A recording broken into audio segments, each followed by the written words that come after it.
Nosso herói, Huan Gong, é frequentemente ridicularizado por seu nome, que literalmente significa protagonista. No entanto, ele está determinado a ser o personagem principal de sua própria vida. Hoje, ele vai à loja para comprar a nova versão do seu jogo favorito, Night Saga. Basicamente, é um jogo de humanos e demônios, e o jogador tem duas opções: escolher o herói humano chamado Locke ou o primeiro príncipe demônio Zephyr, e então partir para uma aventura. Como este é o primeiro jogo lançado em VR, Ingong se sente confiante. Ele jogou uma versão pirata do jogo quando era jovem, então ele acredita que conhece o jogo de cor. Ao entrar em casa sem perder tempo, ele mergulha direto no mundo do jogo, determinado a não jogar mais de 8 horas. Mas no momento em que ele entra, ele fica surpreso. Ele não acorda na cama, como de costume. Em vez disso, ele nota o personagem incomum que ele recebeu. Nesse momento, um ogro entra, assustando-o e fazendo-o perceber o quão real o jogo parece. Nosso garoto fica confuso e para bruscamente quando vê que o ogro, como NPC, pode falar com ele, algo não mostrado nos anúncios do jogo. Ele pergunta o nome do ogro e o ogro responde, Karak, enquanto se pergunta por que seu príncipe o esqueceu. Então, Karak deixa a tenda, lembrando de que todos estão esperando por ele e chamando-o de Príncipe Shutra. Isso resolve o problema de sua identidade, pois ele se lembra de que Shutra é o 9º príncipe da Terra Demoníaca. Mas ele está confuso, já que o jogo não o deixou escolher seu próprio personagem. Para verificar sua situação, ele abre sua janela de status, apenas para ver estatísticas muito baixas, ainda mais baixas do que um NPC comum, apesar de ser um príncipe. Então, ele verifica suas habilidades, que são Conquista e Ajuste de cenário de protagonista. Ele tem uma ideia vaga sobre esta segunda habilidade. Antes que ele possa refletir mais, Karak retorna para chamá-lo para fora. Ele vê filas de ogros alinhados. Vendo o exército, nosso garoto naturalmente se pergunta se eles deveriam lutar algum tipo de guerra. Karak zomba e diz a ele para parar com a bobagem e ir, já que eles estão prestes a lutar contra a tribo Relâmpago Escarlate. Ele fica surpreso, porque ele será arrastado direto para a batalha sem nenhum tutorial. Ele descobre que tem que apoiar o 7º príncipe e a 8ª princesa em sua luta contra as tribos de ogros Relâmpago Escarlate que estão criando uma revolta. Preocupado, ele expressa sua preocupação sobre ir para a guerra com apenas 10 combatentes. Karak parece confuso, porque apenas ontem, Ingong aparentemente sabia que eles estavam apenas patrulhando. Tentando facilitar a situação, Ingong abre seu minimapa e descobre um atalho, enquanto Karak se preocupa com o longo caminho que eles deveriam seguir. Ingong insiste para Karak segui-lo, já que ele conhece uma rota mais rápida. Eles se dirigem para a floresta e escalam um penhasco, o que deixa nosso garoto completamente exausto. Karak fica chocado ao ver um portão, e ainda mais surpreso com a capacidade de seu príncipe de encontrar tal caminho. Mas quando ele nota a expressão cansada de Shutra, ele fica preocupado. No momento seguinte, uma luz dourada o envolve, e uma notificação aparece de que ele subiu de nível. Ele fica surpreso ao ver que não apenas ele subiu de nível apenas andando, mas também ganhou estatísticas aprimoradas, 2 pontos adicionados automaticamente e 2 pontos extras para ele alocar. Seu exército o incentiva a avançar. Ele se prepara, pronto para enfrentar o que quer que o espere dentro do portão, porque ele não está sozinho. Além disso, ele tem confiança em sua habilidade de ajuste de cenário de protagonista, já que ela serve como armadura de enredo. Dentro do portão, eles encontram uma caverna. Karak imediatamente percebe que deve ter sido feita por anões. Há um boato de que os anões abandonaram a Terra Demoníaca há muito tempo, pois ninguém os vê há séculos. De repente, eles avistam um tesouro brilhando na frente deles, e seus rostos se iluminam. Os ogros presumem que deve ter sido deixado por anões, e imediatamente começam a saquear o tesouro. Olhando ao redor, Shutra também procura algo adequado para si, mas a maioria dos itens está muito além de seu nível. Alguns não são compatíveis com sua capacidade mágica, e outros são simplesmente muito pesados para ele carregar. No final, ele percebe que não pode pegar nada útil neste nível, então ele decide guardar os itens em seu inventário. Ele verifica se tem um e, de fato, ele tem. Testando, ele guarda uma arma. Tudo que ele precisa fazer é tocar em um item e pensar em guardá-lo, e isso é feito instantaneamente. De repente, ele vê a tribo Relâmpago Escarlate se aproximando em seu mapa, e avisa a todos. No momento seguinte, a parede explode e a gangue Relâmpago Escarlate irrompe, com seu líder, Kai-chan, se gabando de encontrar seus inimigos. A batalha entre os ogros verdes e vermelhos começa, enquanto nosso garoto fica ali, confuso sobre o que ele deve fazer. Finalmente, ele decide matar alguns inimigos para ganhar pontos de experiência. Ele ataca um ogro, mas o corpo dele é tão resistente que sua espada quebra. O ogro vermelho então se vira contra ele. Enquanto corre, ele tropeça em uma pedra e cai com força. Seu HP cai para um único ponto. Assim que o ogro vermelho está prestes a acabar com ele, seu amigo ogro corre e o salva, pedindo-lhe para sair dali imediatamente. Abalado até o âmago, ele decide que já teve o suficiente do jogo por hoje. Ele abre o menu principal, mas a primeira coisa que ele percebe é que não lhe restam habilidades. Verificando mais, ele fica perplexo ao ver que não há opção para sair. A única conclusão que ele pode tirar é aterrorizante. Ele está preso dentro do jogo. Nesse momento, Kai-chan avança e envia uma explosão de magia direto para ele. Nosso garoto não quer morrer aqui, mas a magia o drena completamente. Suas pálpebras ficam pesadas, e enquanto ele finalmente fecha os olhos, seu HP cai para 0. Ele abre os olhos e se encontra em um espaço semelhante ao vazio. Por um momento, ele surta, pensando que pode estar morto. No instante seguinte, uma luz brilhante aparece, e dentro dela está uma mulher que o informa que ele é o destinado a vir para cá. Ela o aconselha a conquistar, escravizar e então governar. Antes que ele possa entender qualquer coisa, ele é atingido pela luz brilhante e no momento seguinte, ele abre os olhos novamente, desta vez no campo de batalha. Enquanto isso, ambos os clãs de ogros estão se enfrentando ferozmente. Kai-chan pensa que os ogros verdes são tolos por virem com uma força tão pequena.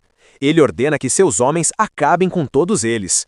Então ele nota nosso garoto parado ali, luz dourada envolvendo seu corpo. Uma notificação o informa de que ele despertou para a habilidade de telecinese. Ele nunca aprendeu tal habilidade, mas, investigando mais, ele percebe que a telecinese é uma subcategoria de sua habilidade Cavaleiro da Conquista. Kai-chan ordena que seus asseclas matem Shutra, enquanto os ogros verdes instintivamente formam um círculo para protegê-lo. Olhando para sua tela de notificação, Shutra se lembra de que Cavaleiro da Conquista não é uma classe de cavaleiro padrão. Ele não entende como obteve essa habilidade, mas ela parece gravada em sua mente, algo que ele pode usar por instinto. Ele entoa um feitiço, ativando sua habilidade sobre a Bandeira do Rei. Esta habilidade concede um aumento de poder a todos os aliados nas proximidades. Os ogros verdes sentem imediatamente uma força esmagadora inundando seus corpos. Encorajados por seu novo poder, eles avançam e atacam o inimigo, subjugando-o e derrotando-o rapidamente. Kai-chan, observando isso, não consegue acreditar no súbito aumento de força que os ogros verdes estão exibindo. Então ele nota nosso garoto na retaguarda e percebe que ele deve ser o único por trás desse jogo de poder. Kai-chan lança um feitiço contra ele, mas antes que possa atingi-lo, Karak se coloca entre eles. Usando sua habilidade novamente, Shutra aumenta o poder de Karak e ordena que ele avance. Em um movimento rápido, Karak corta o pescoço de Kai-chan. Vendo seu general cair, os ogros Relâmpago Carmesim começam a recuar. Eles decidem não deixá-los escapar. Enquanto isso, ele recebe várias notificações de aumento de nível, o que o surpreende. Nesse momento, Karak estuda suas estatísticas e a fonte de seu poder. Olhando para seu príncipe, ele se pergunta se Shutra esteve por trás disso. Após a batalha, os ogros se acomodam em seus acampamentos. Dentro de sua tenda, nosso garoto fica frustrado por ainda não encontrar nenhum botão de sair. Ele tenta se acalmar e pensar sobre a situação. Ele imagina duas possibilidades. Primeiro, que ele está dentro de um jogo e talvez haja um bug que será corrigido com uma nova atualização. Mas a outra possibilidade é muito mais terrível, que isso possa ser, na verdade, sua realidade e não um jogo. Pensando bem, ele considera que assim como em romances e quadrinhos, ele pode ter sido transportado para um mundo alternativo semelhante a um jogo. Tudo parece real, incluindo o NPC se comunicando naturalmente, e ele pode até ver coisas que normalmente seriam censuradas. Decidindo manter-se positivo, ele se tranquiliza de que, pelo menos, ele não nasceu como um monstro. Além disso, ser um príncipe não pode ser tão ruim. Nesse momento, ele é chamado para fora por Karak, que exige uma luta de treino com ele. Nosso garoto não entende a lógica por trás disso. Karak explica que, como ele é o futuro líder deles, ele quer saber seu nível de esgrima para se preparar para o futuro. Ele ainda está hesitante, mas Karaki lhe joga uma espada, prometendo se segurar. Nosso garoto retruca presunçosamente, perguntando se essa é a maneira correta de falar com um príncipe. E explodindo de determinação, ele então diz a Karaki para levar a sério com ele. Mas é tudo conversa e nenhuma habilidade. No momento seguinte, ele não consegue nem acertar um único golpe adequado. Quando Karaki contra-ataca e ataca, Shutra é jogado para trás com um grito. Preocupado, Karaki pergunta se ele está bem, apenas para receber uma rápida observação dele de que ele não deveria atacar tão de repente. Nesse momento, uma notificação aparece, pois ele ganhou a habilidade Esgrima Básica. No início, ele não entende de onde veio. De repente, seus olhos se arregalam em percepção, enquanto ele se lembra de quando foi atingido pelo ataque de telecinese de Kai-Chan e de alguma forma adquiriu uma habilidade semelhante. Ele se pergunta se ganha novas habilidades sempre que é atingido pela habilidade em particular. Karaki, no entanto, está prestes a encerrar a sessão de treino quando a voz de nosso rapaz o impede. Olhando para trás, ele declara com confiança que está apenas começando a partida. Quando Shutra corre em sua direção novamente, Karaki percebe que seus movimentos melhoraram significativamente. Ainda assim, ele está confuso sobre a razão para o desempenho terrível de seu príncipe no início do treino. Quase parece que Shutra de repente pegou o jeito. Quando Karaki o empurra para trás, ele pergunta presunçosamente se Shutra acha que melhorou. Com uma pausa, Shutra muda de assunto e pergunta sobre o nível de Karaki. Karaki responde que está no nível 21.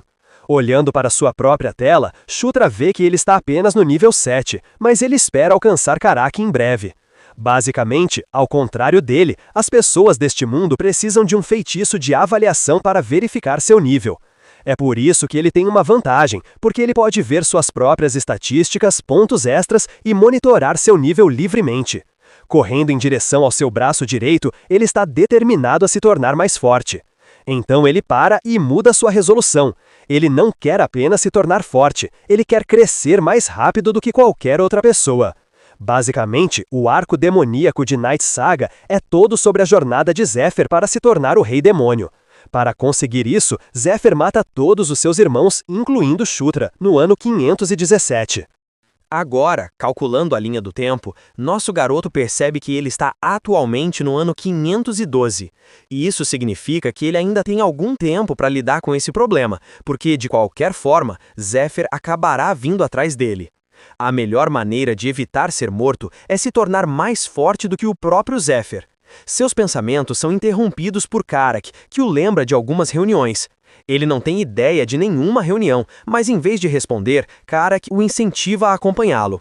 Sentando-se dentro de uma tenda, ele descobre que a reunião é com seus irmãos, o 7º príncipe, Chris Moonlight, e a 8ª princesa, Caitlyn Moonlight.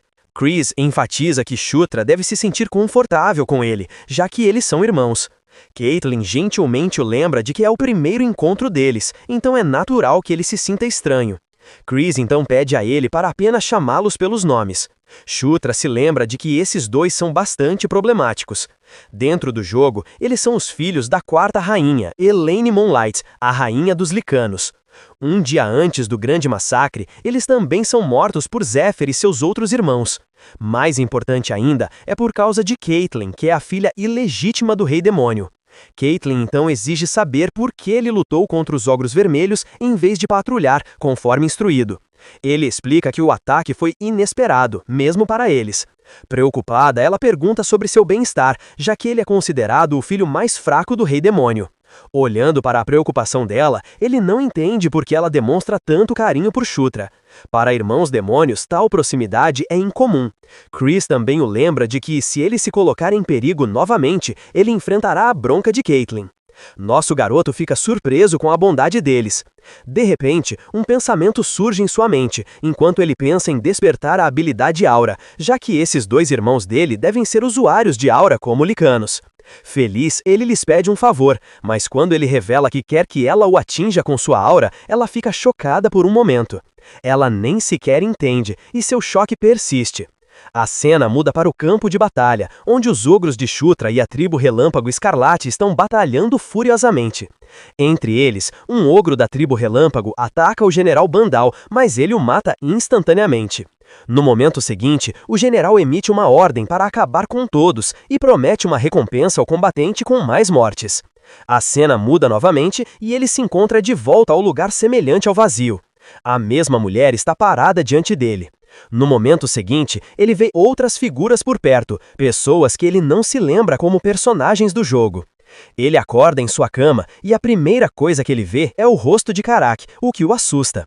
Karak o informa de que ele foi nocauteado pelo ataque de aura de Caitlyn. No momento seguinte, ele percebe que despertou a habilidade aura.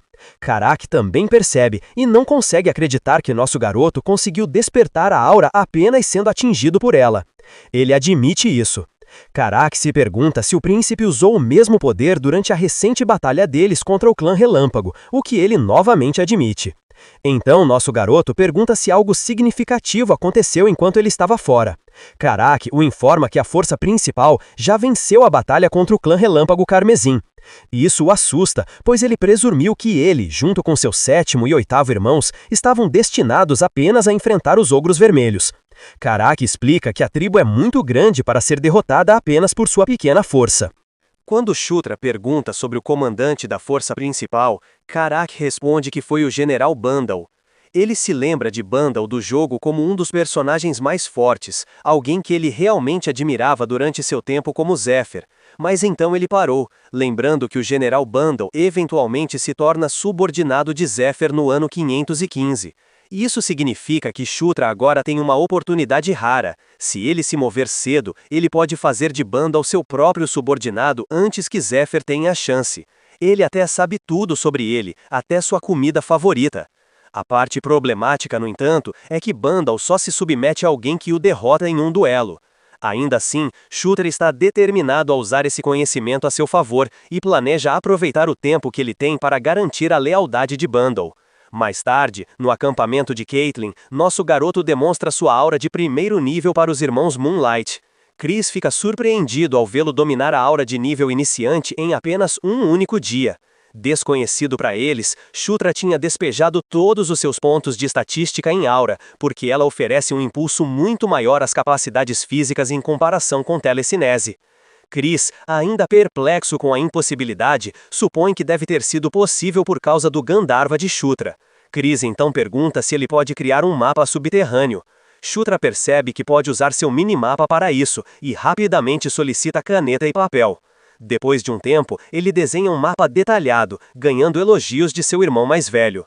Impressionados, os irmãos Moonlight sugerem que usem esse conhecimento dos túneis para emboscar os ogros Relâmpago Escarlate restantes, a maioria dos quais já foram eliminados pela força principal.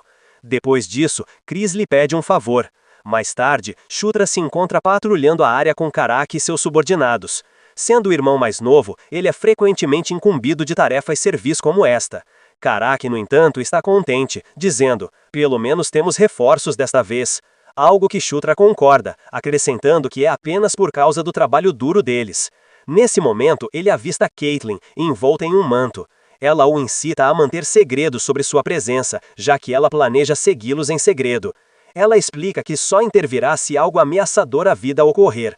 Caso contrário, ele deve lidar com a situação sozinho, pois é o seu verdadeiro feito. Shutra, ouvindo isso, duvida da sanidade de sua irmã. Sua companheira, uma mulher, se apresenta como Sarah, a ajudante de Caitlyn. Eles avançam para a caverna, onde descobrem baús vazios, que devem ser sobras de anões que já devem ter levado seus objetos de valor.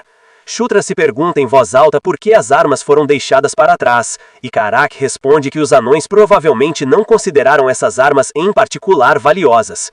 Nesse momento, Karak sente alguém se aproximando. Shutra verifica seu mapa e confirma que inimigos estão vindo em sua direção. Agindo rapidamente, ele abre seu inventário e tira uma única garrafa de feitiço Flash, um item que ele havia guardado exatamente para emergências como esta. Ele diz a Karak para ordenar que todos fechem os olhos, até que ele dê o sinal, deixando seu braço direito confuso. Momentos depois, eles veem inúmeros olhos brilhando na escuridão da caverna. Os olhos pertencem a dezenas de aranhas de pedra, cada uma carregando a capacidade de infligir um poderoso veneno paralisante. Após lançar o feitiço Flash, ele ordena que todos fechem os olhos, enquanto o feitiço explode em uma luz ofuscante. O Flash enfraquece as aranhas de pedra, criaturas que prosperam na escuridão. Sem hesitar, ele comanda seus subordinados a matá-las. Eles avançam, armas em punho, e começam a massacrar as aranhas enfraquecidas. Verificando seu mapa, ele nota um ponto vermelho maior entre os menores, um indicador do líder, já que as aranhas de pedra sempre viajam em grupos liderados por um. Ele imediatamente ordena a Karak que o siga para lidar com o chefe. Sem uma palavra, os dois seguem direto para ele. Karak não perde tempo e balança seu machado contra o monstro, mas o golpe deixa apenas um arranhão superficial em seu duro exoesqueleto. Nosso garoto percebe que a carapaça externa do chefe é quase imune a armas como machados. O fogo é a única fraqueza que pode derrubá-lo, mas ele não tem a capacidade de usar magia de fogo. O chefe ruge enquanto avança em direção a eles. Ambos ficam tensos. Shutra explica que eles precisam de fogo para derrotá-lo. Karak aponta que eles não têm como produzir fogo nessa situação. Nesse momento, a voz de Caitlyn soa, dizendo-lhe para levantar sua espada. Ele obedece instintivamente. No instante seguinte, sua lâmina explode em chamas. Ela pergunta calmamente se isso é o suficiente para ele lutar. Sem perder outro momento, ele ataca o chefe e o corta com a espada flamejante. O golpe é devastador o suficiente para queimar o exoesqueleto e matar o monstro. Após esse feito, ele sobe de nível e atinge o nível 9. Preocupada, Caitlyn pergunta sobre seu bem-estar, bem como sobre a habilidade que ele acabou de usar. Ele minimiza, dizendo que é uma espécie de bênção que ele às vezes recebe. Ela supõe que deve vir do Gandharva, e ele decide fingir que sim. Ainda assim, ela está curiosa. Sua resposta aos ataques da aranha parece muito refinada, quase como a de um lutador experiente. Ele dá uma desculpa, dizendo que aprendeu com livros, embora, na verdade, ele tenha lutado contra essas criaturas incontáveis vezes no jogo. A conversa deles é interrompida por Karak, que avistou uma grande porta que eles acabaram de descobrir. Eles decidem investigar o que há lá dentro. Olhando para a porta, Shutra fica chocado ao encontrar um portal de cidade. Karak pergunta se ele sabe sobre tal item.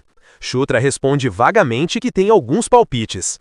Examinando os padrões no chão, ele os reconhece como artefatos anões, algo que ele já viu antes ao selecionar personagens heróis no jogo. Ele conclui que requer mana para ativar e informa Caitlyn que o cristal é de fato um portal. Sarah estuda o design também e concorda com sua conclusão. Caitlyn demonstra interesse em saber para onde o portal leva, enquanto Sarah sugere procurar na área por inscrições que possam fornecer mais detalhes. Nesse momento, Karak encontra uma tábua de pedra na parede. Olhando para a escrita desconhecida, ele assume que deve estar escrita na linguagem anã. Caitlyn pergunta se ele pode lê-la, mas ele responde negativamente. Ela se vira para Sarah, que também admite que não pode. Para o espanto deles, Shutra de repente começa a ler a tábua em voz alta. Ela contém informações sobre o portal número 2 da Montanha Gishka e afirma que ele está conectado ao portal número 3. Ele mesmo fica surpreso ao perceber que pode realmente entender e pronunciar a linguagem anã. Seu sistema confirma isso, notificando-o de que ele despertou a habilidade Linguagem Anã de nível 1. A revelação o faz questionar sua própria capacidade de adquirir conhecimento de uma maneira tão incomum. Karak e Caitlyn ficam ambos chocados por ele poder realmente ler a língua anã. Sarah, no entanto, está mais interessada no conteúdo escrito abaixo da inscrição principal. Ele responde que o portal precisa de injeção de mana para ativação. Então ele pede à irmã para fazer isso. Caitlyn protesta, dizendo que ele pode fazer isso sozinho. Ele inventa uma desculpa de que é desajeitado com mana, em vez de revelar a verdade de que ele não pode usar nenhuma. Concordando finalmente, Caitlyn infunde sua mana no portal. No momento seguinte, uma imagem projetada da Montanha Gishka aparece, conectada à sua localização atual. Isso significa claramente que o portal número 3 está localizado lá, o que também sugere a existência de mais túneis anões. Karak fica encantado com essa descoberta, pois as principais forças da tribo Relâmpago Escarlate também estão situadas na Montanha Gishka. Shutra concorda, observando que isso lhes dá uma excelente oportunidade de emboscar seu inimigo. Caitlyn então ordena que o grupo descanse um pouco antes de voltar para discutir a situação com Chris. Todos concordam. No dia seguinte, eles relatam tudo a Chris, que fica extremamente satisfeito com a descoberta e acredita Shutra pela descoberta. Ele então pergunta que recompensa seu irmão mais novo gostaria. Shutra tenta recusar, mas Chris insiste. Como seu irmão mais velho e líder, ele diz que é sua responsabilidade recompensá-lo por tal feito. Após alguma hesitação, Shutra avisa que seu pedido pode parecer desarrazoado. Chris o tranquiliza, então Shutra finalmente revela que ele quer que seu irmão mais velho lhe ensine a arte do punho do Deus Fera. A revelação assusta Chris. Na verdade, Shutra sabe que não pode usar armas corretamente devido ao seu nível atual baixo, mas artes marciais, especialmente esta, apresentam uma oportunidade. A arte do punho do Deus Fera é uma técnica rara e poderosa de ranking S, geralmente transmitida apenas dentro da linhagem real dos Lycanos. Shutra espera que seu irmão recuse e rapidamente o assegura de que não se importará se Chris recusar. Mas Chris o surpreende ao concordar em ensiná-lo. No entanto, ele avisa que não estará ensinando as técnicas secretas, apenas a porção de aura da arte marcial. Ele pergunta se Shutra está satisfeito com esta recompensa. Vendo o silêncio atordoado de seu irmão, Chris assume que ele pode não estar feliz. Saindo de seu torpor, nosso garoto apressadamente o assegura de que é mais do que suficiente. A expressão de Chris se suaviza e ele pergunta se Shutra pode realmente considerá-lo seu irmão. Por um momento, Shutra permanece em silêncio, porque a palavra irmão carrega um peso ao qual ele não está acostumado. Mas a ideia de Chris como seu irmão o agrada, então ele concorda. Apertando as mãos com Chris, ele admite em sua mente que está ansioso para trabalhar com ele. Nesse momento, seu sistema o informa de que ele formou uma aliança com os irmãos Moonlight, embora seu status seja atualmente normal. Enquanto isso, no acampamento da tribo Relâmpago Escarlate, eles capturaram uma prisioneira, que está sendo interrogada. Os ogros Escarlate exigem saber se ela veio para cá com a intenção de atacar seu povo desde o início. Sua cativa é revelada ser ninguém menos que a sexta princesa, Felícia Doomblade. Enquanto isso, nosso garoto está olhando para sua tela de estatísticas e nota algo estranho. Sempre que ele sobe de nível, todas as suas estatísticas aumentam em 2 pontos, exceto o seu carisma, que sobe apenas 1. Ele não entende a razão por trás dessa peculiaridade do sistema. Ele se lembra de seus dias de jogo de Night Saga, que aparência e carisma são duas coisas separadas. A aparência se refere ao quão bonito o personagem parece, enquanto o carisma determina o quão simpático o personagem é. Ainda assim, ele decide deixar a questão de lado, já que seu crescimento geral é sólido por enquanto. Não apenas isso, mas ele também está prestes a atingir o nível 10. No jogo, quando os dois personagens principais, Zephyr e Loki, atingem o nível 10, suas respectivas habilidades, Escolhido e Descendente das Trevas, também sobem de nível. Então ele espera que o mesmo aconteça com uma de suas habilidades. Nesse momento, Karak vem buscá-lo, dizendo que eles precisam ir. Uma vez lá fora, Karak nota o bom humor de Shutra e pergunta a razão por trás disso. Ele minimiza a questão e se vira para sua tropa, então ordena que eles avancem. Depois de um tempo, os ogros, junto com seus lobos, estão trabalhando nos túneis subterrâneos. Enquanto isso, os líderes se reúnem por perto, observando os magos que estão investigando o portal. Chris pergunta sobre suas descobertas. Um mago explica que o palpite deles estava correto, pois o portal está de fato conectado ao rio Ska na montanha Gishka. Chris então pergunta se é estável o suficiente para ser usado. O mago afirma que sim, acrescentando que, como foi construído por anões, é resistente e confiável. Depois disso, ambos os mágicos ativam o portal, e eles ficam maravilhados ao verem um portal aparecer na frente deles. Nosso garoto sai de seu torpor quando seus companheiros, reunidos perto do portão, o incitam a se juntar a eles. Ele corre atrás deles e entra no portal, que os leva à montanha Gishka, perto do acampamento da tribo Relâmpago Escarlate. Chris está feliz por ver que seu palpite está certo. Ele analisa o acampamento e conclui que milhares de tropas estão localizadas lá. Ele traça uma estratégia. Se atacarem por trás, precisam atingir os suprimentos. Ele decide designar o general Bandal para atacá-los pela frente, o que distrairá o inimigo e então eles poderão facilmente queimar os suprimentos de comida. Nesse momento, Sarah nota que não há muitas tropas presentes. Chris também percebe e se pergunta se eles já partiram para um ataque. Então eles avistam algumas pessoas um pouco mais distantes, e nosso garoto supõe que parece que uma batalha está acontecendo. Chris o instrui a concentrar aura em seus olhos para ver mais claramente, e ele obedece imediatamente. Realmente há uma batalha acontecendo. Os irmãos discutem contra quem a tribo Relâmpago está lutando. Não pode ser Bandal, pois não há luta em sua agenda. Além disso, parece uma luta de pequena escala. Então Shutra nota uma garota do lado oposto e conclui que é uma batalha contra elfos negros. Caitlyn se vira para ele para mais explicações, e ele acrescenta que adivinhou isso pelo seu pequeno porte, sem mencionar que eles estão montando Dracos. Chris nota que os elfos negros estão recuando.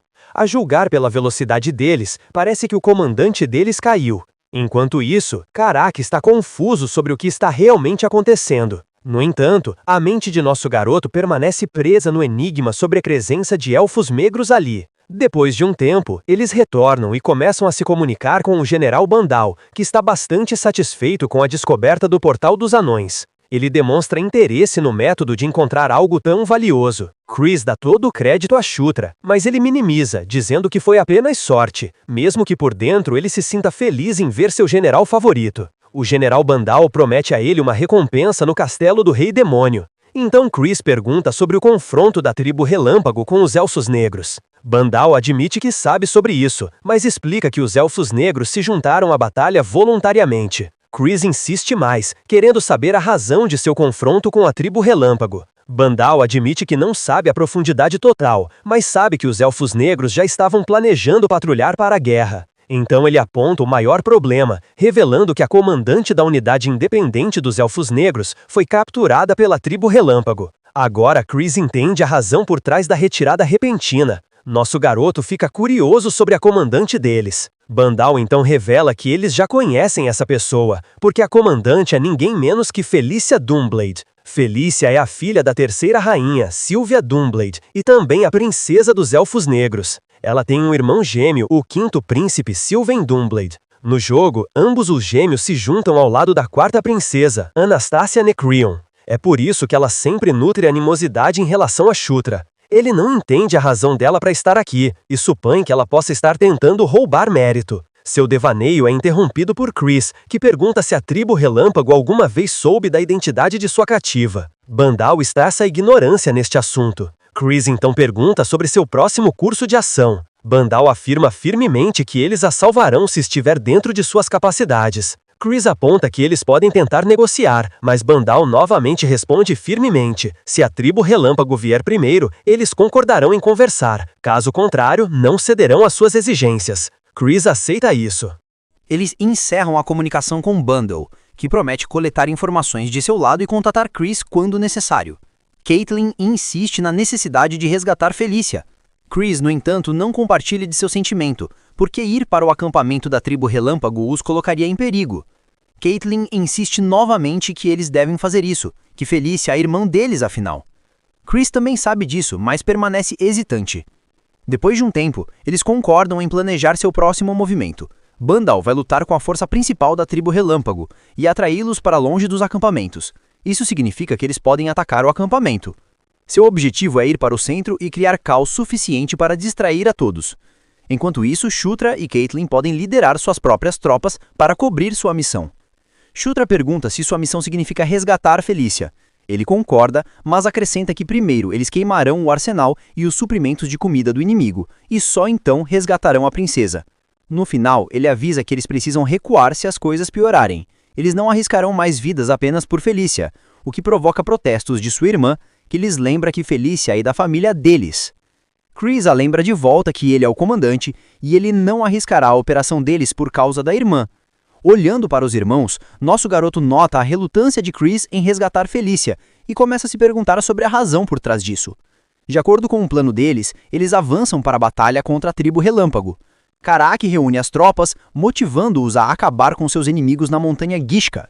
Eles param brevemente para observar o assentamento inimigo. O olhar de Chris se fixa intensamente no centro do acampamento. No momento seguinte, uma explosão abala o campo, enquanto Bandal lança sua emboscada, avançando com suas forças. Enquanto isso, Karak e Shutra seguram suas tropas. Karak questiona a razão da paralisação, mas Shutra explica que eles devem esperar pelo sinal. As forças de Bandal atravessam as linhas inimigas, eliminando um grande número. Depois de derrubar a maioria deles, Bandal ordena que suas tropas recuem, e eles obedecem imediatamente. Então é a vez de Chris. Ele dá o comando e suas tropas avançam de acordo com o plano. A súbita investida pega seus inimigos desprevenidos. Ambos dos irmãos mais novos trocam rápidas palavras de cautela para ter cuidado. Shutra então abre seu mapa e direciona suas tropas para se moverem para a esquerda, em direção ao acampamento de suprimentos de comida. Em seu caminho, eles derrubam inimigos em seu caminho. Em um ponto, um orc vermelho pega Karaki desprevenido, mas nosso garoto reage rapidamente, atirando um punhal que acerta um golpe perfeito. Ele consegue isso porque agora despertou a habilidade lançamento de punhal, de nível 1. Karaki mais uma vez fica perplexo com sua habilidade e o questiona, mas Shutra dá uma resposta vaga e o incentiva a continuar em movimento. Na verdade, ele havia experimentado o lançamento de punhal na noite anterior e despertado a habilidade por acaso.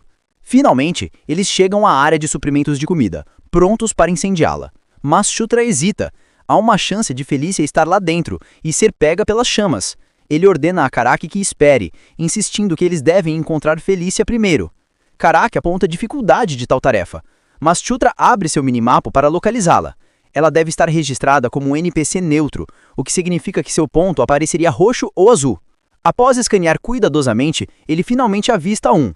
Ele incita Karaki a segui-lo, e juntos eles invadem o acampamento. Olhando ao redor, ele finalmente encontra sua irmã. Felícia o reconhece imediatamente e exige saber a razão dele estar ali. Sem perder tempo, ele começa a desatar suas amarras. Não há espaço para explicações, a primeira prioridade deles é escapar. Enquanto isso, sua mente já está trabalhando em um plano diferente. Ele pretende usar essa oportunidade para fazer sua irmã ficar em dívida com ele, algo que pode ser muito benéfico no futuro. Uma vez fora do acampamento, Shutra incita a Felícia a se mover mais rápido, insistindo que eles precisam se reagrupar com os irmãos Moonlight. E isso a surpreende. Ela não consegue acreditar que os dois realmente vieram para resgatá-la. Ele não entende por que ela faz tanto drama com essa missão. Ela começa a explicar sobre o jogo de poder em curso dentro da família real, mas suas palavras são interrompidas quando Karaki avista inimigos se aglomerando em direção a eles. Shutra faz um sinal para sua irmã, chamando-a pelo nome. Por um momento, ela obedece, mas de repente para quando ela percebe que ele a chamou pelo nome.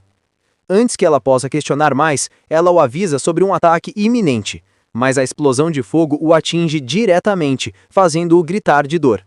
Tanto Karaki quanto Felícia congelam em choque enquanto chamas o engolfam.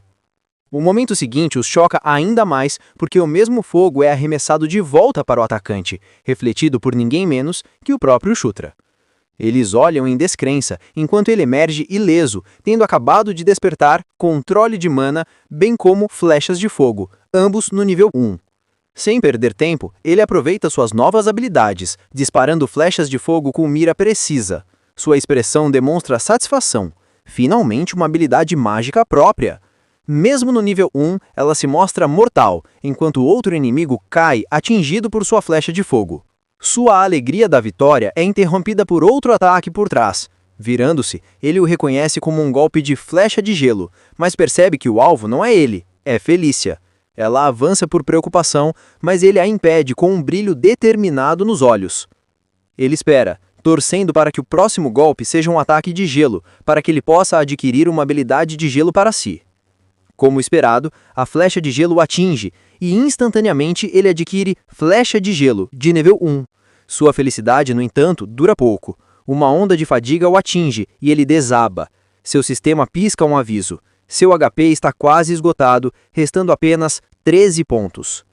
Amaldiçoando por debaixo da respiração, ele se avisa para não levar outro golpe ou seu corpo não sobreviverá. Nesse momento, Felícia zomba, repreendendo-o por protegê-la. Ela o lembra de que ele é o mais fraco entre seus irmãos e deveria ser aquele que precisa de proteção, não ela. Ele percebe que ela interpretou mal suas ações. Ao empurrá-la para o lado, ela pensa que ele estava a protegendo. Ainda enquanto ela o questiona sobre sua súbita capacidade de manejar magia, algo chama sua atenção. O inimigo é morto pelo feitiço de Felícia, e enquanto ela puxa a flecha de gelo de seu corpo, ela começa a curar a ferida. Nesse momento, seu sistema o notifica de que ele adquiriu magia de cura de nível 1. Observando a ferida se fechar, ele elogia o brilhantismo de sua irmã como maga. Ela pergunta se ele se sente melhor agora, e ele responde que sim, embora ele também note que a cura dela parece reabastecer seu sangue também, algo que a confunde visivelmente. Antes que ele possa esclarecer, um ogro de sangue maciço avança contra eles como um touro enfurecido. Felícia olha em descrença, não familiarizada com este monstro em particular. Calmamente, ele explica que há uma espécie mutante. Ela não consegue acreditar que eles realmente têm que passar por essa coisa monstruosa para avançar. Ele concorda sombriamente, e quando o ogro finalmente salta sobre eles, nenhum dos dois se atreve a enfrentá-lo de frente. Eles imediatamente se viram e começam a correr, não tendo ideia ainda de como lidar com tal besta. Enquanto eles correm, a velocidade do ogro de sangue se mostra mais rápida, apesar de seu tamanho enorme. Para lidar com esse problema, Felícia rapidamente formula um plano. Shutra deve ganhar algum tempo para ela enquanto ela prepara um feitiço poderoso para afastar o monstro. Shutra, no entanto, não tem ideia de como fazer isso. Quando o chão se estilhaça sob a imensa força do ogro, o desespero o impulsiona a agir. Ele concorda em agruá-lo, embora Felícia não entenda o termo estranho. Virando-se para Karaki, ele o ordena repetir o movimento que eles fizeram antes. Karaki concorda sem hesitar. Shutra puxa o punhal anão de seu inventário, agora utilizável graças ao seu aumento de nível. Ele o crava no chão e ativa sua habilidade, sob a bandeira do rei, aumentando a resistência e o poder de Karaki. O ogro de sangue avança contra Karaki, mas ele bloqueia seu golpe com sua arma e o empurra para trás antes de acertar um soco pesado em seu peito. Ao mesmo tempo, Felícia desliza por trás da besta e conjura um feitiço de graxa escorregadio sobre seus pés, fazendo o gigante cair. Karaki salta alto no ar e atinge o peito do ogro, tirando o ar dele. Shutra se sente aliviado por eles terem finalmente derrubado um dos inimigos mais poderosos, embora muitos ainda permaneçam. De repente, uma luz dourada o cerca. Abrindo sua janela de status, ele fica chocado ao ver que ele finalmente atingiu o nível 10. Não apenas isso, mas seu ajuste de cenário de protagonista também subiu de nível. Sua habilidade principal, ajuste de cenário de protagonista, atinge o nível 2, desbloqueando uma nova habilidade passiva. Impaciente, ele clica para ver o que é. Ele adquiriu Proteção do Campo de Batalha, no nível 1, o que diminui ligeiramente a precisão de qualquer ataque direcionado a ele. Ele mal pode acreditar que isso é basicamente um efeito Stormtrooper, o mesmo clichê visto em filmes onde balas ou golpes sempre erram por pouco o herói. Com essa habilidade, suas chances de reproduzir a armadura de enredo de protagonista acabaram de disparar. Seus pensamentos são interrompidos pela voz urgente de Felícia, enquanto um enxame de inimigos corre em direção a eles. Ela conjura redemoinho de vento e fúria, criando um mini tornado que destrói as fileiras inimigas. Observando atentamente, Shutra percebe algo que não é realmente um feitiço, embora pareça um. Em vez disso, é a invocação de espíritos. Ele se lembra que os elfos negros, apesar de sua reputação sinistra, ainda são elfos com afinidade natural para a magia, e Felícia, sua irmã, é claramente uma invocadora de espíritos nata. Vendo-a lutar com tanta força esmagadora ao lado de seu espírito invocado, Shutra não consegue evitar de ficar ganancioso. Ele secretamente deseja ser atingido por uma de suas habilidades de invocação, apenas para poder despertar o mesmo poder para si. Um sinalizador amarelo, que é um alarme para recuar, aparece no céu. Perguntando-se se alguém está em perigo, o herói ordena que o líder orc recue com a tropa e vai sozinho até Caitlin Moonlight. Felícia Doomblade também se junta a ele para retribuir o favor de tê-la salvado. Assim, eles avançam, esperando que a 8ª princesa não tenha sido pega pela tribo Relâmpago Escarlate. A 6ª princesa pergunta a razão de ele se preocupar tanto com ela. Embora ele alegue que é apenas porque eles são irmãos, a verdade é que ele está fazendo isso pela aliança. Enquanto isso, Caitlin Moonlight continua a golpear os ogros que avançam contra ela usando seus poderes. Depois de esmagá-los com o punho, ela lança outra habilidade baseada em fogo, deixando-os grunhindo de dor. No entanto, 2 deles rompem seu feitiço e avançam contra ela. Apesar do ataque repentino, ela mantém o equilíbrio e balança sua arma, enviando-os voando pelo campo de batalha com seus poderes. A essa altura, Shutra e Felícia Doomblade também chegaram, então ela pergunta por que eles não recuaram. Quando ela se vira para olhá-los, ela não consegue evitar de pular em um abraço com Felícia Doomblade, exultante por vê-la sã e salva. Enquanto eles se abraçam, o herói verifica o mapa e os avisa sobre os inimigos que estão voltando em sua direção. Então, eles pedem a ele para liderar a saída enquanto eles cobrem a retaguarda. Assim que eles retornam pelo portal, a 8ª princesa expressa sua surpresa com o quão maduro e esperto o herói se tornou. Nesse momento, Chris Moonlight chega e se dirige a ele sobre seu retorno, mas quando a 6ª princesa o cumprimenta, ele permanece frio com ela. Ele então explica que o chefe da tribo Relâmpago Escarlate abandonou a luta após ver o acampamento deles queimar, levando a vitória do general Bandal. No entanto, como o chefe ainda está no poder, o príncipe declara que eles atacarão as forças do irmão mais velho de Kei-chan, Kyoran, antes que o chefe Relâmpago Escarlate se junte a eles. Após o anúncio, ele questiona a Felicia Doomblade sobre o porquê de ela estar ali. Ela explica que estava pesquisando as ruínas quando ouviu falar da batalha, mas foi capturada a caminho para ajudá-los. Isso faz-se sentir um pouco envergonhado por não querer salvá-la antes. Assim, ele sai após dizer a ela para descansar. Enquanto os orcs preparam a refeição, nosso garoto revisa suas próprias habilidades e se sente contente com elas. A propósito, o apelido dele é Ju, então não se importem de eu chamá-lo assim. Enquanto ele se senta ali, a sexta princesa entra e o agarra pelas roupas, puxando-o para mais perto. Ela pega de surpresa quando exige que ele tire suas roupas. Shutra encara com horror enquanto ela continua exigindo que ele tire suas roupas. No entanto, ao perguntar a ela o motivo, descobre-se que ela só quer tratar seus ferimentos, já que antes era apenas primeiros socorros. Mas agora ela tenta curar seus ferimentos internos. Enquanto ela o trata, ele lhe pede um favor que só ela pode conceder. Mais tarde, quando ela sai após usar magia de cura nele, ele se sente feliz por ter aprendido 3 feitiços de cura conforme seu pedido. Além disso, hoje é o dia em que ele aprenderá o ramo lobisomem da arte do punho fera, uma arte marcial simbólica dos licanos. Entre eles, a arte do punho fera do lobisomem é a fundação, é por isso que Caitlyn Moonlight decide ensiná-lo. Ela explica que a arte do punho fera usa a aura interna e externa, e ele agora estará aprendendo o básico do uso da aura interna.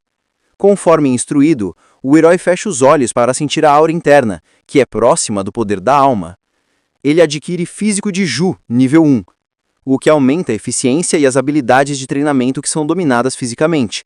Ele também ganha mais algumas habilidades com um pop-up afirmando que subir de nível em uma habilidade desbloqueia suas características. Isso deixa feliz por ser um protagonista com tais benefícios, e ele retorna ao treinamento. Logo ele aprende os movimentos básicos, então a 8ª princesa quer que ele passe para a próxima técnica.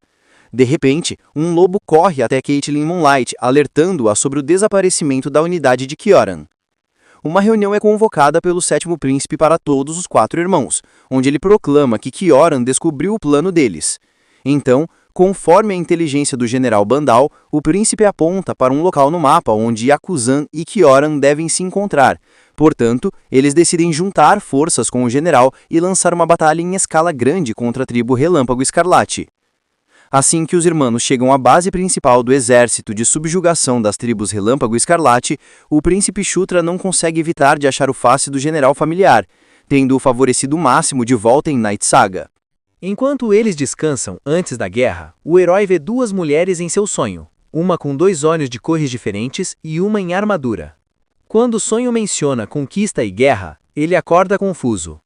Nesse momento, o líder orc vinha acordá-lo para a partida, e eles marcham para a batalha. Nesta luta, ele é designado para o flanco esquerdo. O general fica com o centro, e Chris Moonlight e a 8ª princesa comandam a direita. Os elfos negros altamente móveis agem como um destacamento independente encarregado da retaguarda.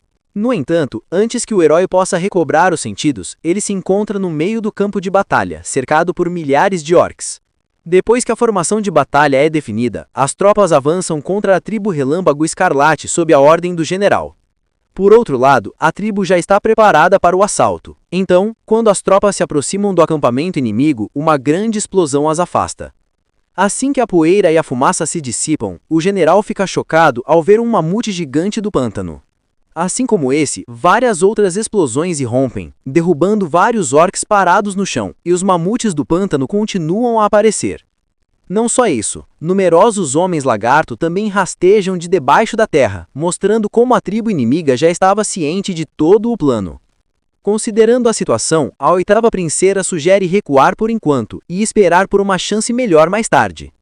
Quando Chris Moonlight menciona o risco de aniquilação completa se eles falharem em recuar, ela explica como as baixas só aumentarão se eles permanecerem ali. Finalmente, ele ordena que os magos formem uma linha defensiva na retaguarda para deter os inimigos, enquanto o resto é ordenado a formar fileiras e se preparar para a retirada. No campo de batalha, os homens lagarto continuam atacando os orcs, até que um deles está prestes a atacar o herói. No entanto, o líder orc rapidamente derruba aquele homem lagarto e diz ao herói para se controlar. A linha defensiva continua empurrando os inimigos para trás, até que eles finalmente conseguem escapar.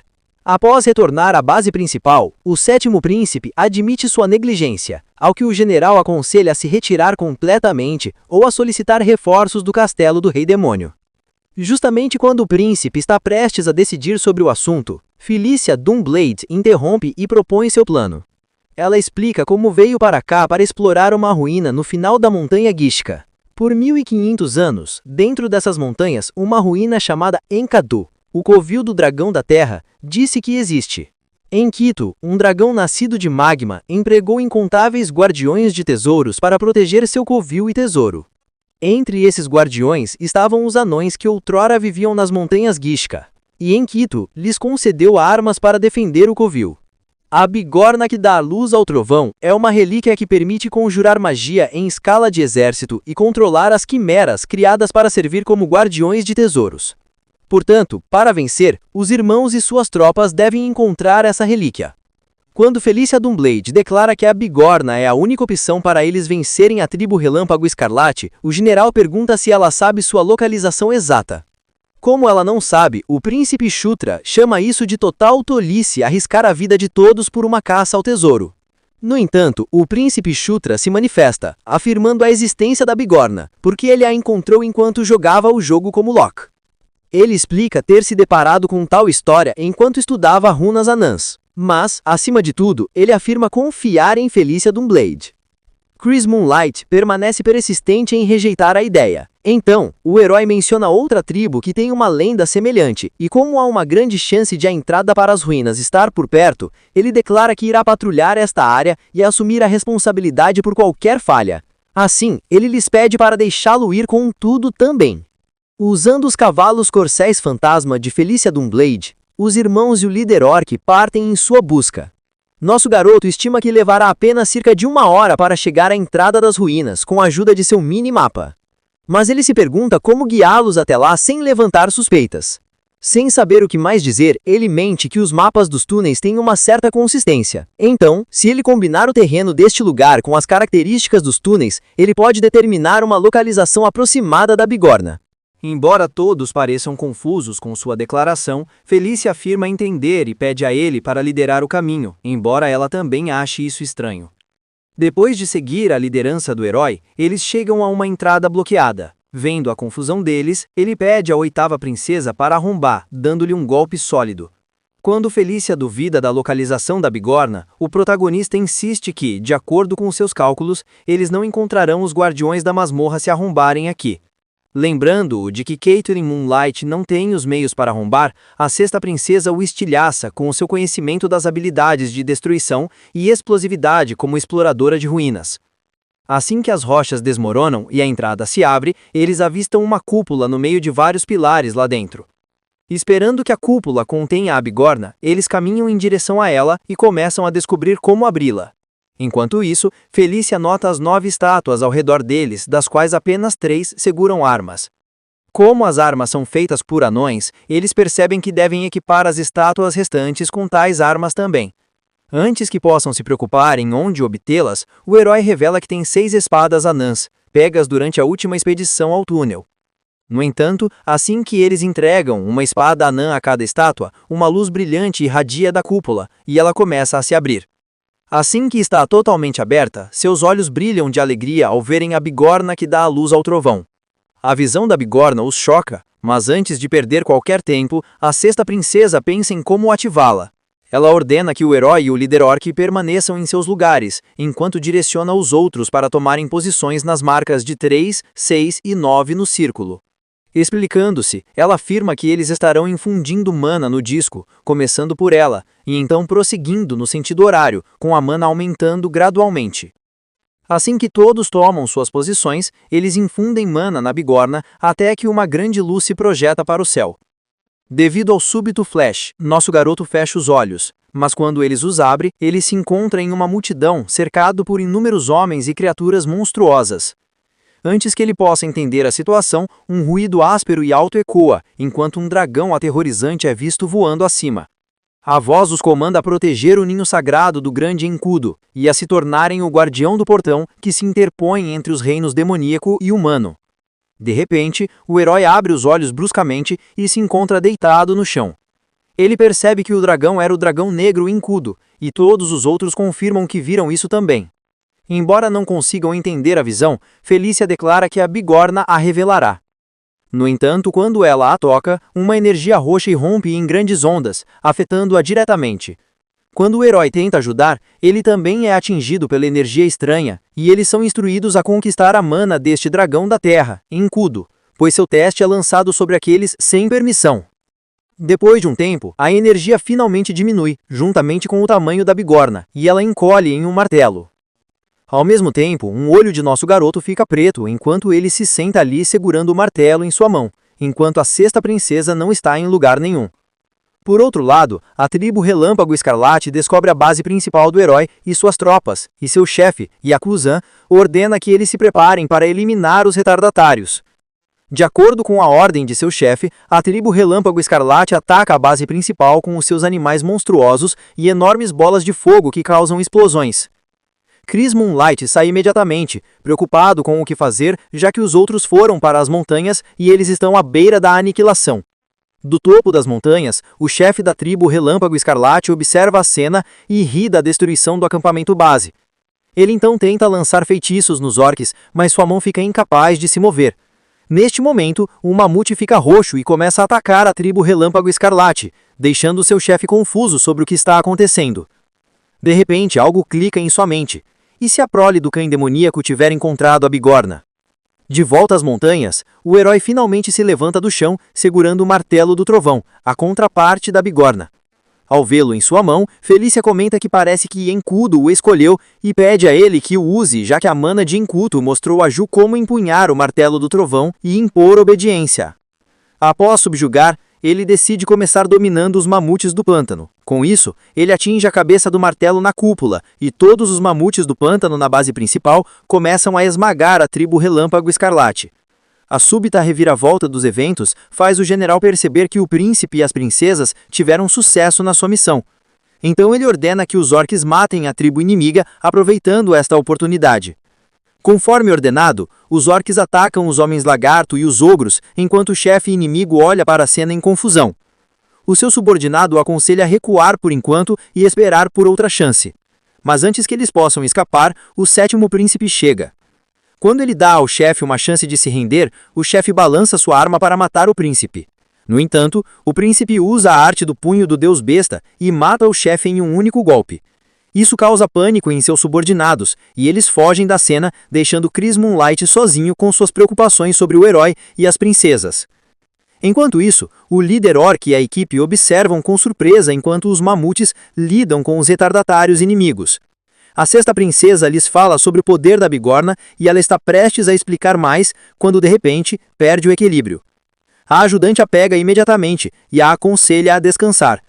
Assim, enquanto eles decidem retornar, eles descobrem que o protagonista não está em lugar nenhum. Após a batalha terminar, os níveis do herói aumentam em grande número devido ao controle da relíquia de Incuto.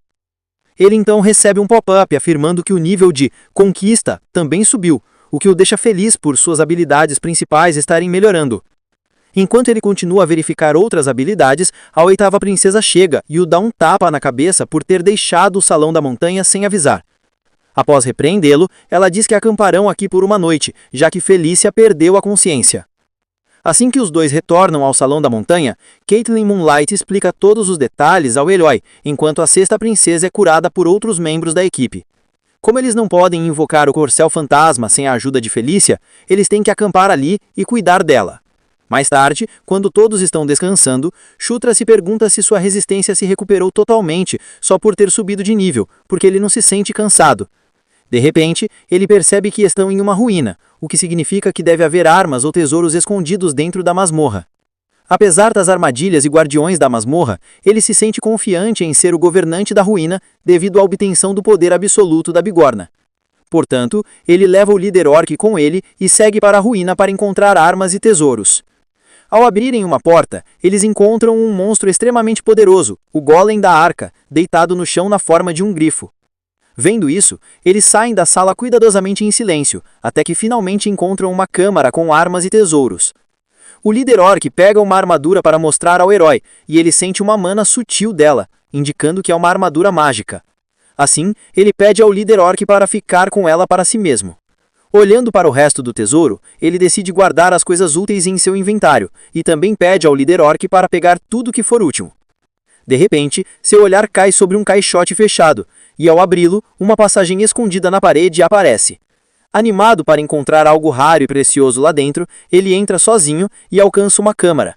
Enquanto olha ao redor, ele ouve alguém chamando de um fogo roxo no centro da câmara. Ele rapidamente os identifica da sua mana, e apesar de ser o primeiro encontro, ele percebe imediatamente que é a voz de Incuto, e a coisa levitando dentro da energia roxa é a manopla de Incuto, abalador de terra. Os olhos de Ju brilham à visão da manopla abalador de terra de Enquito, e ele avança para pegá-la. Embora se descubra que ele está faltando um número de coisas necessárias para tocar na manopla, ele ainda é reconhecido como seu mestre e a permissão é concedida. Ele sente um grande choque quando a manopla é puxada em direção à sua mão e se encaixa nela, aumentando sua força, poder mágico e resistência. Enquanto ele se deleita em adquirir um item tão grandioso, o líder orc aparece, fazendo o herói esconder a manopla em seu inventário. Quando questionado sobre sua aparição, o líder orc revela que viu tudo, o que preocupa nosso garoto sobre coisas como o inventário serem descobertas. No entanto, o líder orc entende que a manopla deve permanecer confidencial, então ele promete manter isso em segredo. Ele então pede ao herói para deixar o lugar com ele, já que é meio assustador, até que o herói avista algo útil para a sexta princesa, e eles o pegam no caminho. Ao retornar para o resto do grupo, ele ajuda a Felícia a beber a poção mágica de recuperação, o que finalmente a tira da inconsciência. Quando ela pergunta sobre o que aconteceu, a oitava princesa lhe fala sobre o herói ter trazido a poção para ela das ruínas. Com isso dito, Ju ostenta seu status como governante das ruínas e aconselha Felícia a descansar para recuperar seus poderes mágicos completamente. Mais tarde, o grupo voa de volta para a base principal, onde o general os parabeniza. Neste momento, o sétimo príncipe também aparece dos acampamentos e finalmente reconhece e aprecia o desempenho da sexta princesa. Ele então pede a eles para descansarem antes de lidar com os retoques finais, já que há alguns remanescentes da tribo Relândago Escarlate que serão tratados em 2 semanas. Quando Ju chama isso de férias de 2 semanas, Caitlyn Moonlight discorda e sussurra algo em seu ouvido antes de dizer aos outros que ele tem algo para fazer com ela. De lá, Caitlyn leva o herói para continuar seu treinamento de punho fera, o que o deixa extremamente cansado. Pelos primeiros 5 dias, ele é praticamente espancado por ela. Mas depois que 1 semana se passou, ele finalmente começa a analisar um pouco os movimentos dela. No 11º dia, ele finalmente demonstra grande melhora, e agora seu punho fera e aura atingiram o nível 5. Caitlyn lhe diz que ele agora pode finalmente começar a aprender o punho fera, o que o excita muito. Ela então revela que estará ensinando a ele uma nova maneira de usar a aura, que ele deve seguir com concentração. Com isso dito, ela entrelaça seus dedos com o herói e, usando sua mana, ela cria um campo que até ele pode sentir, um tanto parecido com o punho fera. A aura da princesa o guia.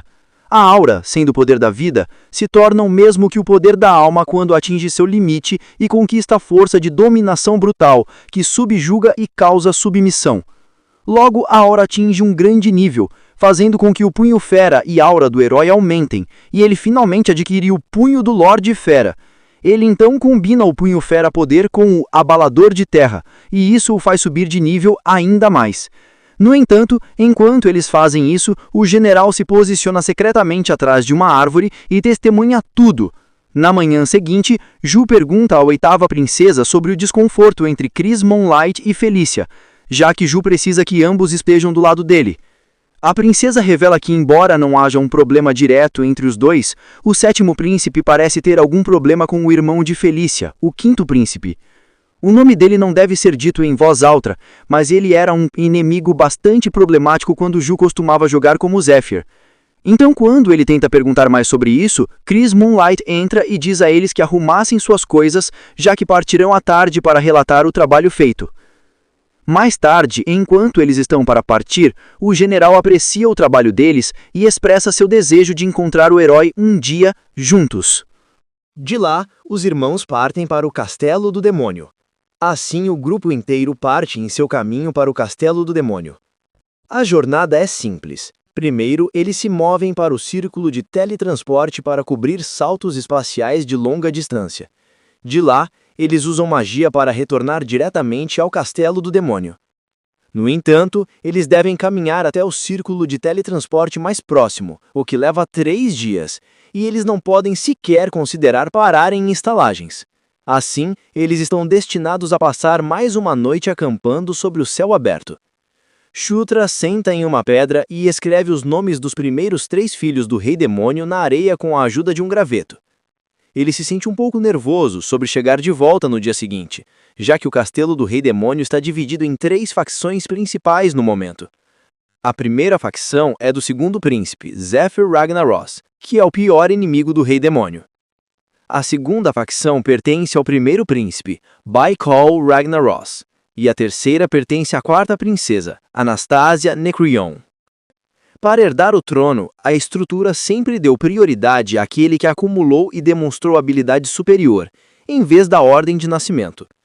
Entre eles, Baal e Zephyr têm habilidades quase iguais.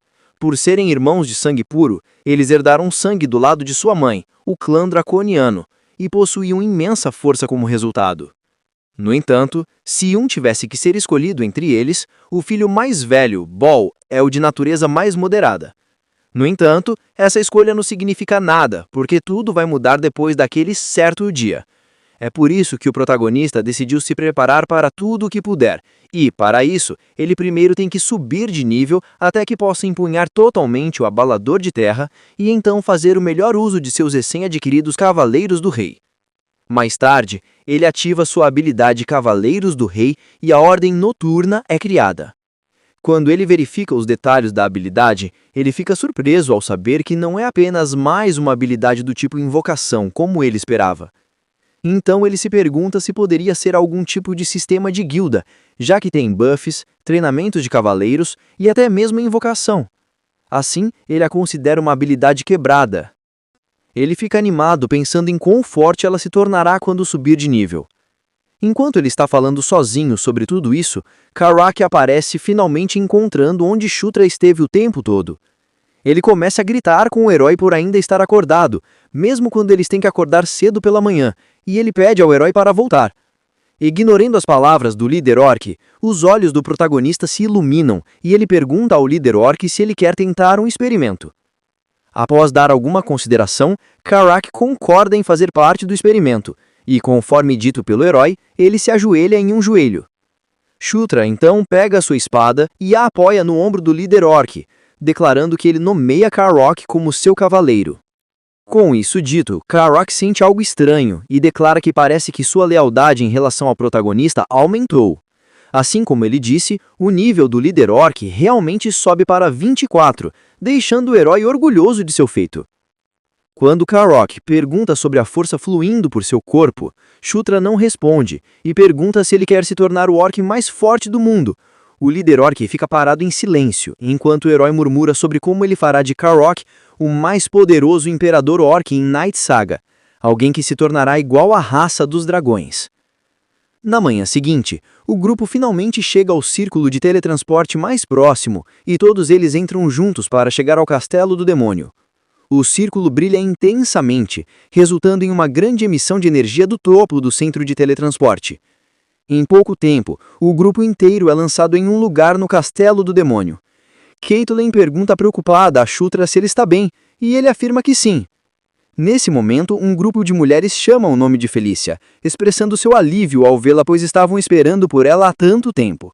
Enquanto ela se dirige até elas, elas elogiam sua beleza, falando com ela com respeito. Quando o herói vê elas desmaiando pela sexta princesa, ele se sente surpreso e compara isso a algum tipo de fã-clube de ídolos. Por curiosidade, ele pergunta ao líder orc se essas mulheres são as atendentes e subordinadas de Felícia. Ao mesmo tempo, Chris e Caitlyn também se dirigem a um grupo de pessoas e lobisomens que os cumprimentam com respeito. Sentindo-se excluído desse pequeno cumprimenta e encontra, Shutra se pergunta se ele é o único sozinho, quando 2 mulheres elfas sussurram alguma coisa sobre ele para a outra. Quando ele as vê falando pelas costas, ele percebe que é por causa de sua posição no castelo do Rei Demônio. Portanto, ele decide não pensar muito nisso, e pergunta ao líder orc se ele quer mudar as coisas aos poucos a partir de agora.